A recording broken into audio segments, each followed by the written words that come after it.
She announced, "I joined a sugar baby site. You can't support my lifestyle." I said, "Show me your profile." Then revealed I was all 8 of her rich matches, using different photos. The $30K she'd bragged about stealing was marked bills the police were tracking. I, 29 male, was sitting at our kitchen table when Giselle, 26, dropped the bomb. 3 years together, and she hit me with this while I was eating leftover Chinese food. "I joined a sugar baby site," she announced like she was telling me she'd switched to oat milk. "You can't support the lifestyle I deserve." I literally had lo mein hanging out of my mouth. "What?" She flipped her hair, that stupid move she does when she thinks she's being boss. "Look, nothing personal, but your salary is limiting. I need someone who can actually provide. For context, I make $85K a year as a software developer. Not rich, but we lived comfortably." Giselle worked part-time at a boutique, making maybe $20K.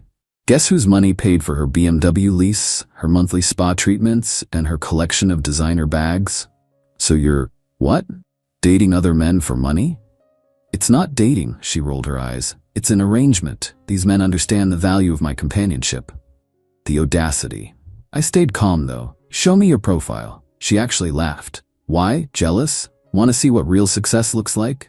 She pulled up the site on her phone, turning it toward me with this smug smile. Profile name, Diamond Doll 95. Bio, expensive taste, champagne lifestyle. If you can't handle a high-maintenance goddess, swipe left. Monthly allowance starting at 10K, serious inquiries only. The photos were something. Lingerie shots I'd never seen before. Designer clothes she definitely didn't own when we met.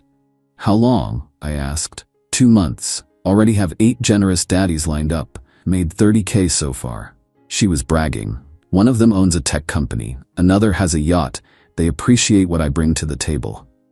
And what's that exactly? Class, beauty, the kind of sophistication you never valued. I almost laughed. This girl once tried to return a dress to Target that she'd bought at Walmart. "Where's the 30K? Safe, away from this mediocre life." She stood up, grabbed her Chanel bag, fake B2B. "I'm moving out next week, already put a deposit on a luxury apartment downtown. My new men are helping with rent." She left for her arrangement that night. I sat there for maybe 5 minutes, processing. Then I smiled. See, Giselle didn't know about my side business. I'd been doing freelance security consulting for 2 years, specifically in financial fraud detection. I had access to resources she couldn't imagine. More importantly, I had connections at the district attorney's office from a case I'd worked on. Time to have some fun. Update 1, LMAO. Y'all aren't ready for this. So remember those 8 generous daddies Giselle was bragging about? Yeah, about that.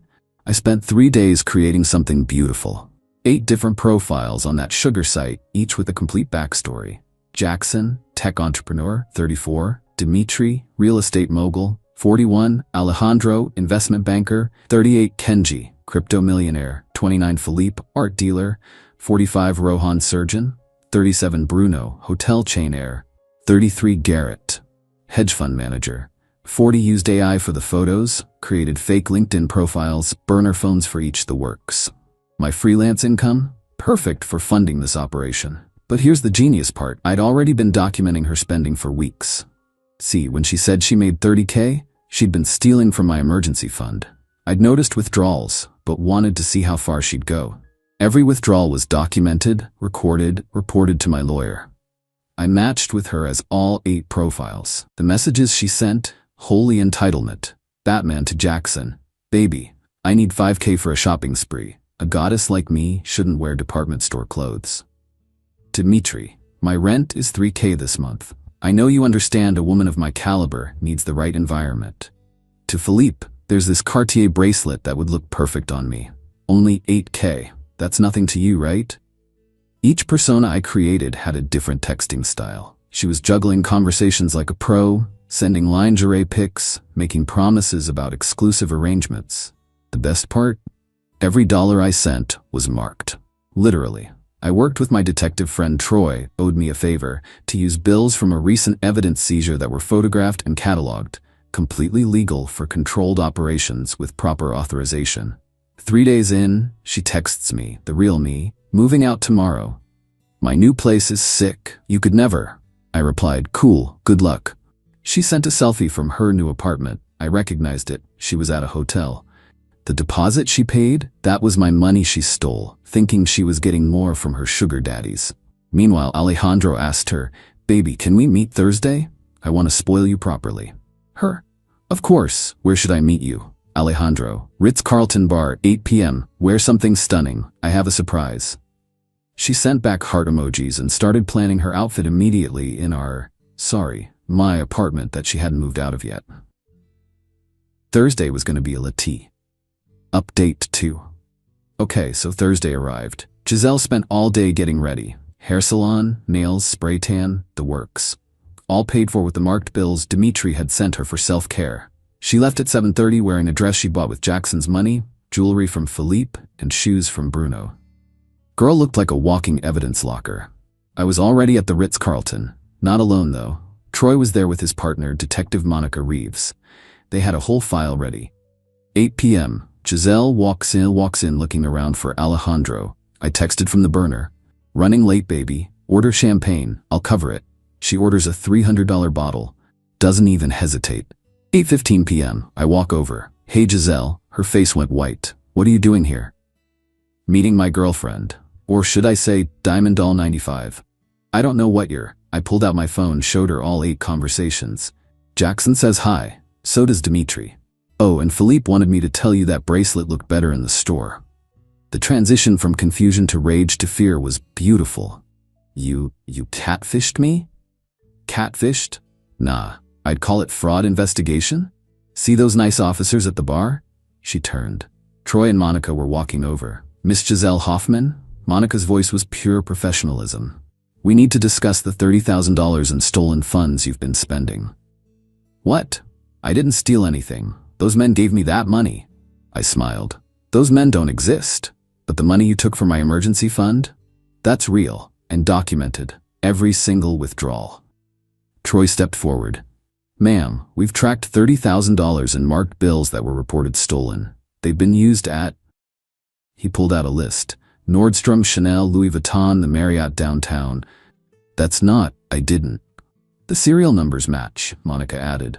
"Your boyfriend here filed a report 2 weeks ago. We've been tracking the bills since." Giselle turned to me, tears starting. Not pretty tears either. Full mascara running catastrophe. "You set me up?" "Set you up?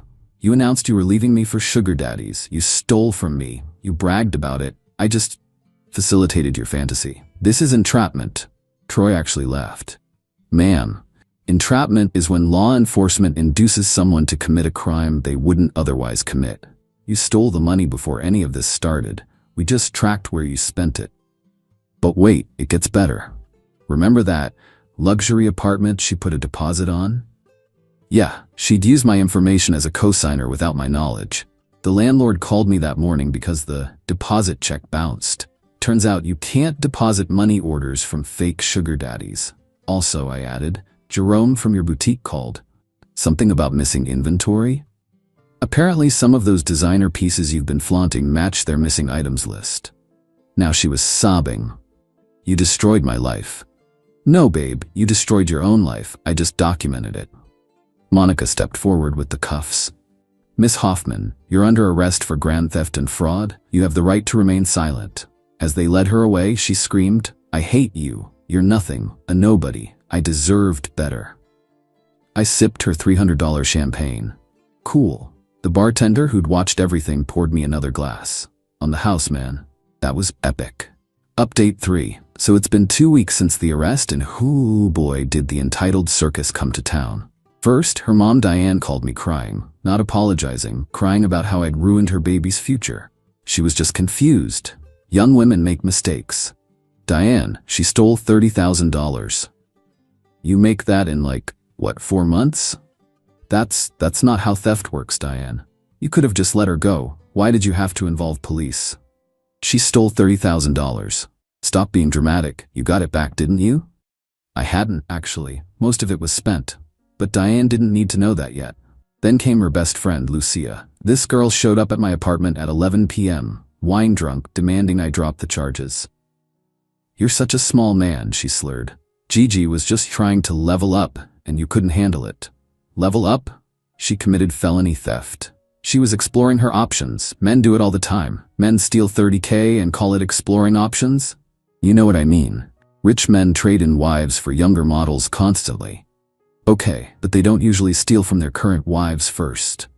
You're twisting everything. She told me you were controlling, monitoring her spending probably. That's financial abuse. I pulled out my phone, showed her my bank statements. Here's me monitoring her spending. Oh look, $3,000 at Nordstrom, $2,500 at Chanel, $4,000 cash withdrawals, all from my emergency fund. Lucia squinted at the screen. So, you're supposed to spoil your woman? With money she stole? You're impossible. She stormed off, but not before trying to kick my door. Missed and hit the wall, hobbled away cursing. But the peak entitlement came from Giselle herself. She called from jail using her one phone call. Not to apologize, not to explain, to negotiate. Okay, so here's what's gonna happen, she started, like she was running a board meeting. You're gonna drop these ridiculous charges, I'll forgive you for the catfishing thing, and we can both move on. Forgive me? You'll forgive me? Yeah. You humiliated me. That whole Ritz-Carlton thing was completely unnecessary. You stole $30,000. Oh my God, stop saying that number like it means something. You have savings. Had savings. Whatever. Look, if you don't drop the charges, I'll tell everyone you're an abusive psycho who entrapped me. Good luck with that from jail. I'm serious. I'll ruin your reputation. I'll tell your job you're a predator who preys on vulnerable women. Vulnerable? You called yourself a goddess who deserved better than my mediocre life. That's taken out of context. I have the text messages. Those were private. The mental gymnastics were Olympic level. Giselle, you're being charged with grand theft. You're looking at 3 to 5 years. Maybe get a lawyer instead of making threats. This is not over. When I get out, I hung up. Her public defender called me the next day. Seemed exhausted already. Mr. Morrison, I'm gonna be straight with you. Your ex is difficult. You don't say. She's insisting this is all a misunderstanding. Says the money was a gift. A gift I reported stolen before she spent it? Yeah, she's not grasping that part. She also wants to sue you for emotional distress. For? Creating fake profiles to manipulate her affections. Her words. She was already stealing before I made those profiles. I've explained that multiple times. She says that's irrelevant. How is theft irrelevant to theft charges? Heavy sigh. Mr. Morrison, between you and me, take the plea deal if they offer one. This trial would be exhausting. Meanwhile, I'm getting messages from random men. Turns out Giselle gave my number to her other matches before she got arrested. These dudes were mad. Hey, is this Diamond Doll 95's boyfriend? She owes me for the gifts I sent. Where's Giselle? We had an arrangement. Your girl scammed me out of $2K. Wait, what? Turns out our girl was double dipping. While taking my marked bills as 8 different sugar daddies, she was also talking to real ones, getting money, then ghosting them. One guy, Frederick, actually met me for coffee to explain. She said she needed $3K for her mom's surgery. Sent it immediately. Then she blocked me. Her mom's a yoga instructor, very healthy. Yeah, I figured that out.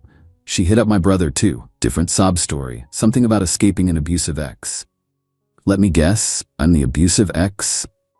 Yep. Said you controlled all her money and hit her. I have never laid a hand on her. Oh, I believe you now. But she was convincing. Crying on video calls, showing bruises.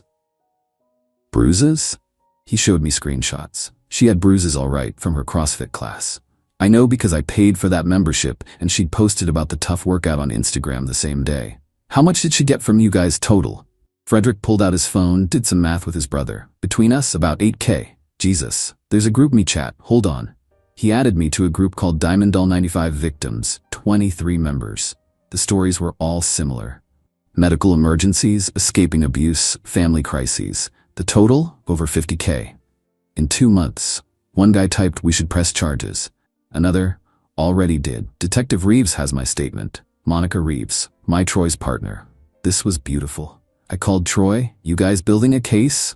Bro, your ex is looking at federal charges now, wire fraud across state lines. This is FBI territory." FBI, 3 of the guys are from different states. She used electronic transfers. That's federal. The universe was serving justice with extra sauce. Final update. 6 months later, trial day, Giselle had somehow bonded out, her mom took a second mortgage, and spent the entire time trying to rebuild her image. She started a blog, Surviving Financial Abuse, My Story. I kid you not. Posted daily about how men weaponize money and how she was a victim of systematic manipulation. She got maybe 12 followers. 3 were bot accounts. She also tried to start a GoFundMe. Nope, I'm kidding. She tried starting a support fund through some sketchy app. Raised $37, probably all from her mom. Day of the trial, she showed up in a conservative suit, hair in a bun, minimal makeup, playing the victim hard. Her lawyer, still the exhausted public defender, tried arguing temporary insanity. Miss Hoffman was experiencing a mental health crisis induced by financial stress and emotional manipulation.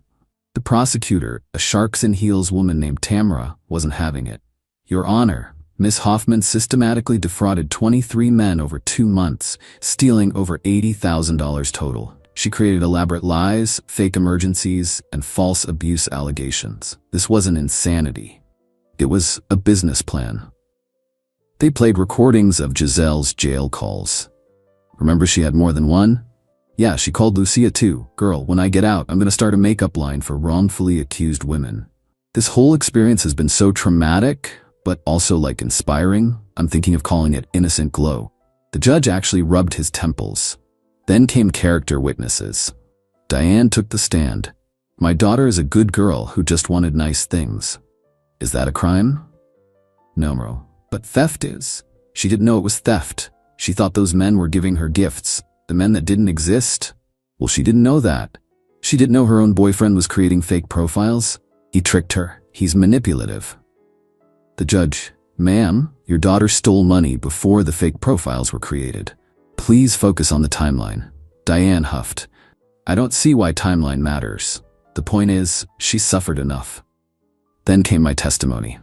I just presented facts, bank statements, text messages, the marked bills tracking, the dating profiles, the messages between her and sugar daddies. Giselle's lawyer tried to paint me as vindictive. You created elaborate fake personas to deceive my client. After she'd already stolen from me, yes. You admit to deception? I admit to catching a thief. You humiliated her publicly. She humiliated herself, I just documented it. You could have handled this privately. I tried. She laughed and said I was pathetic. Giselle suddenly stood up. I was exploring my value in the marketplace. Judge, Miss Hoffman, sit down. He never appreciated me. I deserve better. Miss Hoffman, control yourself or I'll hold you in contempt. She sat down but kept muttering about small dick energy, loud enough for everyone to hear. The verdict came back in 2 hours. Guilty on all counts. Grand theft, wire fraud, filing false reports. Oh yeah, she'd tried to file abuse charges against me that got thrown out. Identity theft, the co-signing thing. The federal charges were separate but guaranteed she was going away for a while. Sentencing was beautiful. The judge looked tired but also kind of amused. Miss Hoffman, in my 20 years on the bench, I've rarely seen such a clear case of entitlement leading to criminal behavior. You had a partner willing to support you, and instead of appreciating that, you decided you deserved more. So you stole. Then you defrauded multiple innocent people. When caught, instead of showing remorse, you've spent 6 months claiming to be a victim. Giselle started crying, ugly crying. Your tears now don't erase your choices then. You're sentenced to 4 years state prison, followed by 3 years federal, sentences to run concurrently. You'll serve 4 years total with possibility of parole in 2.5. You're also ordered to pay restitution of $80,000. $80,000? I don't have that. Then you'll have plenty of time to figure out a payment plan. As they led her away, she screamed at me, I hope you're happy. You destroyed my life over money. I said nothing, just watched her go. Diane rushed at me in the hallway. You monster, she loved you. No, Diane, she loved my credit card. You'll regret this. You'll never find another woman like her. God, I hope not. Troy met me outside. Buy you a beer? Absolutely. Got a letter from Giselle last week, from prison. Not an apology, oh no, a business proposal. She wants me to invest in her post-prison plan, a dating app for financially ambitious women seeking their worth. I'm not kidding. She included a whole business plan, projected earnings, marketing strategy, even suggested I could be a silent partner and make back everything you lost and more. The audacity is almost admirable. Almost. I sent back a one-word response. No. Got another letter yesterday. She's now threatening to write a tell-all book about me called Trapped: How My Ex Weaponized the Justice System. Her cellmate apparently has a cousin in publishing. I forwarded it to Tamara, the prosecutor. She called me laughing. She does realize she can't profit from her crimes, right? Son of Sam Law. Don't think she's familiar with that one. Well, she's about to be. As for me, life's good. Promoted to senior developer. Bought a nice condo with my money. Dating a teacher named Ramona who thinks this whole story is better than Netflix and pays for her own dinners. The marked bills? Mostly recovered from the luxury goods she bought. Sold them at police auction. Got back about $40K total. The sugar baby site? Shut down after the FBI investigation revealed it was basically a fraud marketplace. Frederick and the other guys formed an actual support group. They meet monthly. Call themselves Sugar Victims Anonymous. Frederick sent me a t-shirt as a joke. Lucia still posts about what a monster I am. Gets maybe 3 likes per post. Diane sent me a bill for her emotional damages and therapy costs. I framed it. And Giselle? Last I heard, she's teaching yoga in prison and telling everyone she's a political prisoner of the patriarchy. Still has 3 years left to go. Cool? Cool. P.S. To anyone thinking about dating someone who says you can't support their lifestyle, run. That's not a partner, that's a parasite with a Chanel addiction. P.P.S. No, I won't share the sugar baby site name or the marked bills trick details. Don't try this at home. Get a lawyer and proper law enforcement involvement if someone steals from you. Giselle, if you're reading this from the prison library, your mom says hi and wants her house back.